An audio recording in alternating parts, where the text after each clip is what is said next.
सबसे खतरनाक बंदा वो होता है जो आपको प्यार भी नहीं करना चाहता और ना वो आपको छोड़ना चाहता है। और I can bet on this, sessions में भी लोग मेरे पास आते हैं, बहुत सारे लोग ऐसे रिश्तों के अंदर स्टक हैं आजकल। So you have to detach yourself from these dangerous people. ये बहुत खतरनाक लोग होते हैं। ये वो लोग होते हैं जो खुद कन्फ्यूज होते हैं कि उनको क्या करना है, लेकिन वो आपको एक इमोशनल हॉस्टेज बना के रखते हैं हमेशा।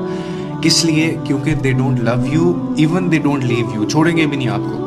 सो they just keep you around for their convenience, अपनी कन्वीनियंस के लिए पास रखा हुआ है। ना वो आपको ग्रो करने देता है, ना वो खुद ग्रो करता है।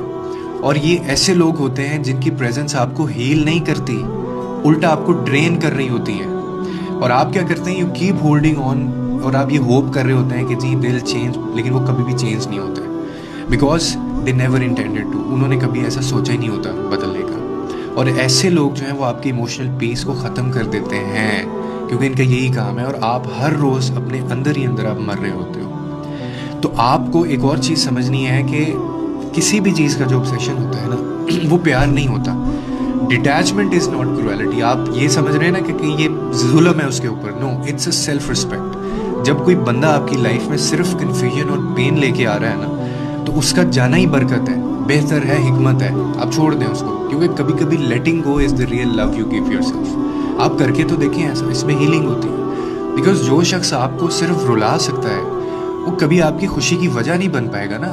वो खुश तो नहीं कर सकता आपको। And you experienced it on your self. आपने खुद किया एक्सपीरियंस के यार वो खुशी से ज़्यादा ना मेरी तकलीफ़ का बाइस बन रहा है। तो वाई नॉट लेटिंग गो? आप फिर उसको छोड़ क्यों नहीं कर रहे? आप उसको डिटैच क्यों नहीं कर रहे? आपने उसका एक इमोशनल हॉस्टेज बन के रहना है सारी ज़िंदगी, क्योंकि वो यही काम करते हैं। And they are perfect in it. उन्होंने यही सीखा है। छोड़ दें ऐसे लोगों को।